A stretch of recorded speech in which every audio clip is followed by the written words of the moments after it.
and I just roll my eyes so hard, I die. But when the final thing is literally just the ramp in Ninja Warrior, like what do you want me to think about? Maybe we can get me like a nice human suit to keep my mush intact. Have you ever wondered exactly how long it would take for you to die at the War College within the world of Fourth Wing? Well, I have, and I wondered this morning, and it took no longer than a second for me to really realise I would almost immediately die. Let's go through every key main event in the first book in Fourth Wing and see exactly when I would pass away, and for what reason. Now, I'm sure if you've read the first book, you have also thought through and gone, what is this? What a terribly designed school where almost everyone dies. It's not logical. You'd think there would be some sort of pass fail system where the failees get sent over to the infantry quadrant, but no. No. In terms of what spoilers this video will give, I did read the full trilogy recently, but I've kind of tried to forget that the second two books exist for the purposes of this video. So if you've only read the first one, or you're only really interested in a silly goofy time, please stay. You're fine. I will not even hint at stuff that happens later on. Before I get onto this beautiful diagram, let me say the boring stuff first. In this world of Nevers, I believe it's called, I would not be signing up to be a dragon rider.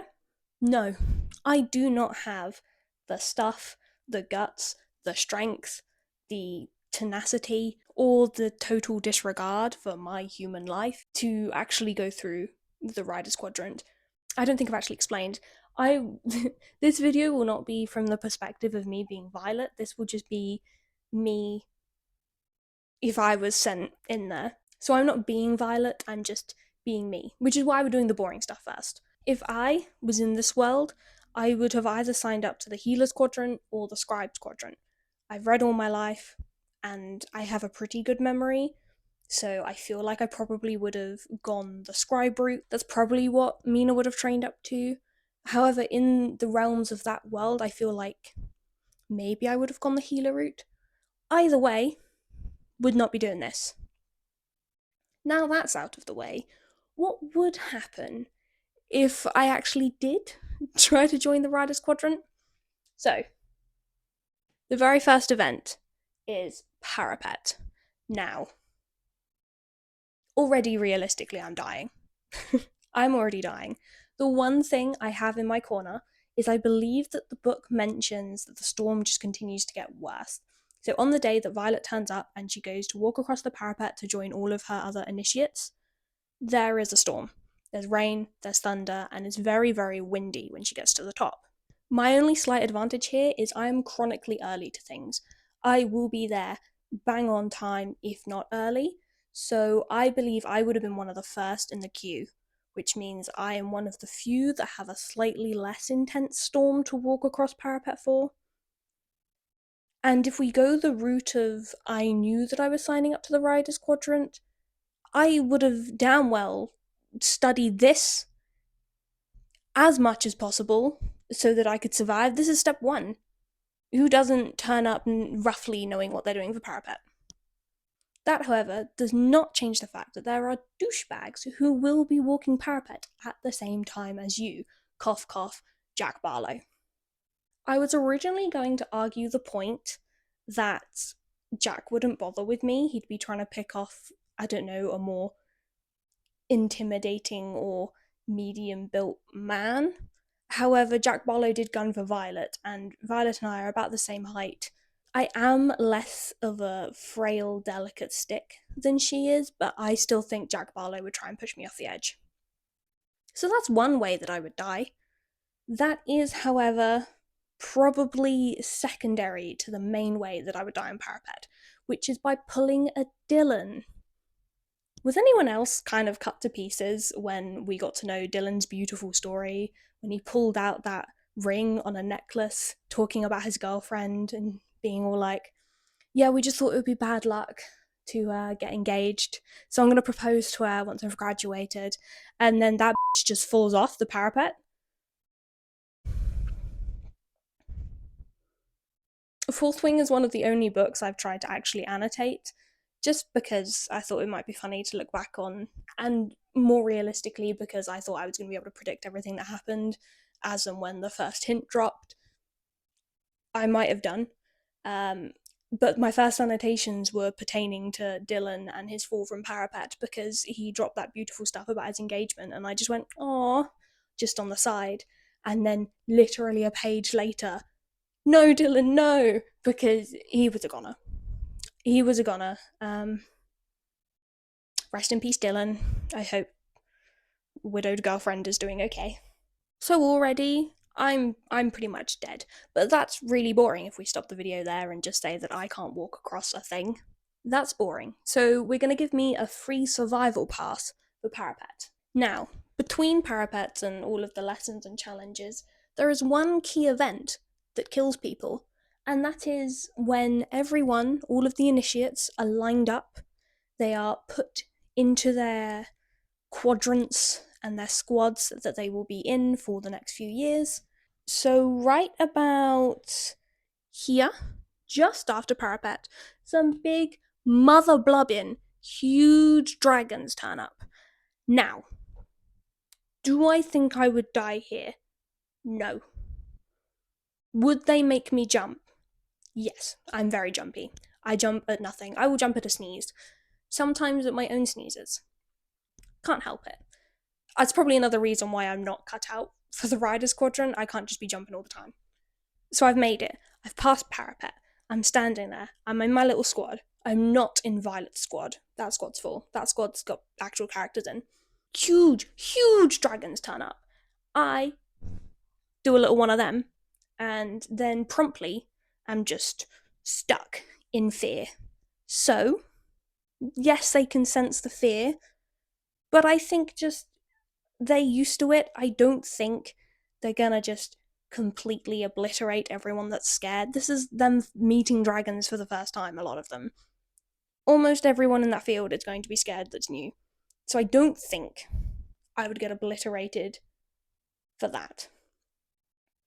If I was a dragon, I would want them to be scared when they're new initiates, because if they weren't scared, do they even respect me? I would want to be a scary dragon. A scary, scary dragon. So through cheating and revivals, I have made it actually into the school, and now it's time for lessons. Lessons can't kill me, but what will kill me is having to spar with people, and more specifically, the challenges. Now, here's exactly how I envision dying to the challenges. Firstly, I'm about Violet's height, so with the challenges, especially early challenges, I reckon for maybe the first one or two, they will try to keep things roughly equal as you're gaining your footing, you're trying to work out, how to spar. I fully believe that I would be put against Violet. It would happen. And we all know, if we've read the book, what happens if you are put against Violet. So I'm getting poisoned. Good news, she doesn't poison to death. We'll take the win.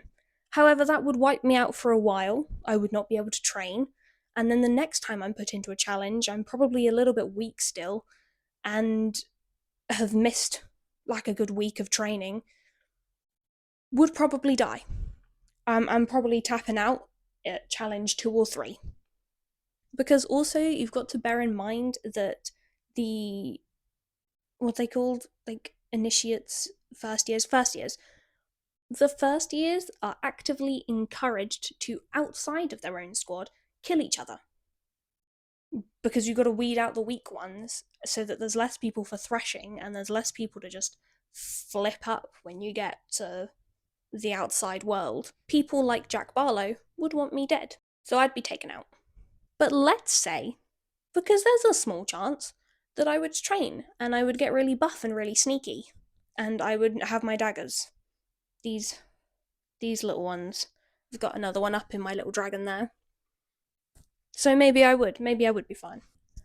Oh yeah, the one thing about lessons that may have gotten me killed is when I was younger, and I still have elements of this now, I was very much teacher pet. I will answer every question. I would correct the teacher if they made a mistake. I was that kind of person, So the one thing about lessons is that I might irritate some of the other cadets, so much so that they push me up their assassination list. Which I guess fair enough. I'm better now, but I'm sure that probably annoyed some people at school. But at least I was at a normal school and not a murderous school. Oh, we count our blessings. I think I've said this for pretty much all of them already, but this time for real, I'm 100% not surviving this. And that's Gauntlet. If you don't know what Gauntlet is or can't remember what Gauntlet is, it is like Ninja Warrior slash Total Wipeout, except it's actually trying to wipe you out. It is actively trying to kill you. Initially, when I read it, it did remind me a little bit of The Witcher. They have, oh, what's it called? The Pendulum? Or something like that. That I guess is kind of like this small obstacle course with things swinging around on, so you've got to learn to like duck and weave and cartwheel, I believe Siri gets to. But anyway, just a little parallel that I thought of. I'm sure I would be able to do maybe one or two of them, especially some of the lower down ones, but the further up, like the cliff face that I go on this obstacle course, just the more dead I am. I'm not above using the ropes. Hell yes, I'm going to take a time penalty instead of just plummeting to my death. But I think what would get me is, again, I've mentioned this before, but Violet and I are similar heights. So her trick on the final run up, which again is just like the final stage in Ninja Warrior. But anyway, that to be honest, that was the bit that threw me off the most. I could forgive because an obstacle course is an obstacle course. I can forgive that. But when the final thing is literally just the ramp in Ninja Warrior, like what do you want me to think about? Yes. So when Violet gets to that stage during the actual real final gauntlet test, she runs up as far as she can, and then just before gravity catches her, she stabs into the board so she can use the daggers to like climb up and leverage herself up. Firstly, I'm not sure I would have thought of this. I don't know what I would have done. I'm sure I would have tried to think of something, but I don't think I can really think of anything unless I'm in that situation. It's really easy for me to, in hindsight, go, yeah, I would just use my dagger because I've read it. And then, most importantly, on the off chance I did somehow think of that, I'm then not going to be able to wiggle my way out of it by like citing the school rules in order to kind of bend through it. If you can't remember, when Violet gets to the top, silly, annoying squad ladies all like, oh, you can't do that. And Violet's like, well, it said that everything that comes across with a rider at Parapet becomes the rider, or something like that, which meant that when you can only climb Gauntlet as yourself, her daggers, due to the school rules, counted as herself, as like an extension of her. Very clever, I guess. But I probably wouldn't have thought of that, and I would probably also be a pile of mush on the floor. Um, so I think definitively, at this point, I am deceased. But again, that would not make for a very interesting video to stop there. So we're going to say that the pile of mush that I was gets resuscitated, and now, through the rest of these, we will have pile of mush mina, completing them. Maybe we can get me like a nice human suit to keep my mush intact. Oh, that's so gross. Okay, let's just say I've been revived normally. Pile of mush mina. God, gross. So we've gotten to what I would consider the easiest part of the school experience, presentation. The only things you've got to remember at presentation is the rules on how to respect all of the dragons. Pretty easy for me. I've got quite a good memory, and if I knew I'd be doing this, I would be rehearsing that every single night. Don't want to offend a dragon. Ever since I met dragons after Parapet, I'm a little bit scared shitless of them. So I'm going to learn what to do. The other thing that you have to remember in presentation is to not be a which apparently some of the characters find difficult. I personally would not be shit talking people whilst walking through a valley of dragons. I don't think I would die here. I think I'd be absolutely fine. I'd be a little bit nervous, but I would be fine unless I got caught up with someone else being and I just got incinerated with them, which would be terribly bad luck after getting through all of this. We've had Flesh Stack Mina has gone to presentation. Do you think maybe dragons would think I'm food?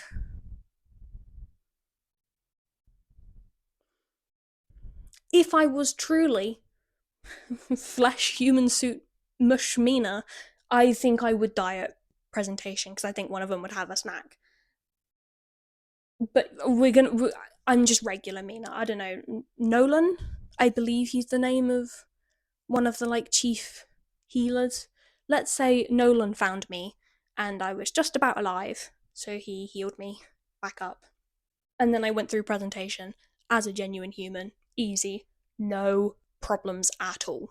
And now finally we've made it somehow to Threshing, where I would probably get hunted down or killed by some random person who has decided I'm not worthy for a dragon. Again, I don't think I would die to a dragon. I think they just demand respect. And if you just remember how to respect them, that should be fine. That should be easy. My only tactic for threshing would be to just sneak through, just sneak on through the forest because forest? I believe there are trees. I believe there were trees. I don't know. I would find some kind of cover and hope that I feel like the pull of my dragon if I have one. And then hopefully, provided I haven't been, yeah, as I mentioned, killed by some random person, I would bond with my dragon and we would fly off. We would fly off together. And oh, I did forget in my planning that I would have to survive the flight from the field to the college.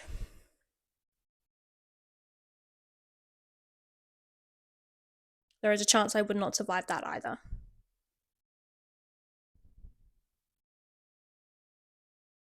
I mean, I'm probably not going to be bonding with a douchebag dragon. So I'm not saying they'd catch me, but I don't think they would be too rough in their flight. I do have a vague idea of what kind of dragon I would end up bonded with, which later on might save my life a little bit. Because realistically, I think I would probably end up with like a small or medium sized dragon, and there might be something in me that like a medium to smaller dragon resonates with. The resonating being the shortness. Let's say I make it back to the flight field. Now, my personal favourite chance of death happens now, just after threshing. There is a very, very real chance that I die because I overhear the conversation between Dane and Violet again talking about the fact she should leave, and I just roll my eyes so hard I die. It could happen, it could happen. Do I understand where the character of Dane is coming from? Yes, your like childhood friend is weak. She's fragile. She hasn't studied or trained for this. I completely get it. For like the first 2 to 3 times, he's like, off you go, ship off. Are you sure? She said that she's staying. She's defied the odds every single time, and you can be worried about her and you can give her an out. But if she does not accept that out, you need to think about other ways to support her. Dane, you need to get your can't think of what shredded wheats. You need to get your shredded wheats together because you can't maintain a friendship if you're not supporting and helping them through whatever decision they've made. Because either you disagree with the decision, in which case it's going to be hard to be friends, is what happened in the book. I know the point of his character is for us to feel frustration. I know that, I feel the frustration. I've made it through threshing, I've survived the biggest eye roll known to man, and I'm enjoying the gossip about Xaden and Violet and the fact they're going to be paired for life. Juicy gossip there. I think that's going to keep my squad going for a week or two. Things I have to look out for post threshing that might kill me. Number one, the riders, well, the cadets that did not actually bond to a dragon, so are not riders.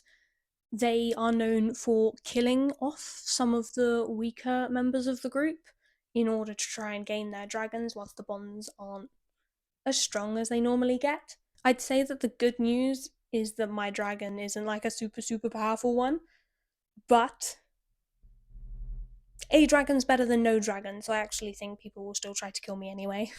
That's nice. Looking forward to it. The other thing that might kill me immediately after threshing is I don't know, I look at Violet one too many times, or all of the marked ones one too many times, and someone thinks I should be taken down a peg or two because I'm dangerous or a threat. I'm just observant. There must have been so many people that Xaden had to take to the side to just threaten them a little bit.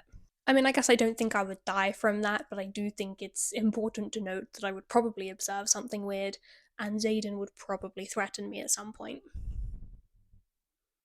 If he's not too busy, trying to save Violet's life all the time. We are nearing the end of our journey in book 1. I might do one for book 2 and 3, I'm not sure yet. I do like this idea, though, of sticking myself into worlds of books. I would love to do one at some point for the Stormlight Archive or for Mistborn, just off the top of my head. I haven't finished the Stormlight Archive yet, so I don't think I would do one too soon. But I like this. This is fun. I'm not sure how fun it's supposed to be to envision all the ways you die in a book, but I'm having a good time, and if you're still here at this point, I hope you are too. That or you're asleep, in which case, have lovely dreams. So now we're on to the penultimate thing, the Signet. Firstly, all riders are at threat of, I was going to say burnout, which is quite funny because at university everyone's at threat from burnout. I think what I meant was burning up, where your Signet does not manifest too soon and your body's been holding onto all of this power and you just set yourself on fire or boil inside or something. Sounds lovely. Everyone's at risk of that. That's not what I'm worried about. What I'm worried about is being an intrinsic and then dying. They say that signets kind of manifest based on who you are as a person or behaviors you've experienced or things like that.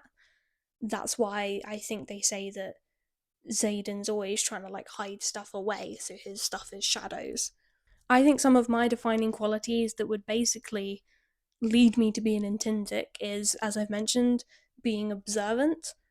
I'm kind of self conscious, and that leads to me trying to guess what everyone means from small facial expressions or movements, or reading too much into questions they ask, or I read too much into everything.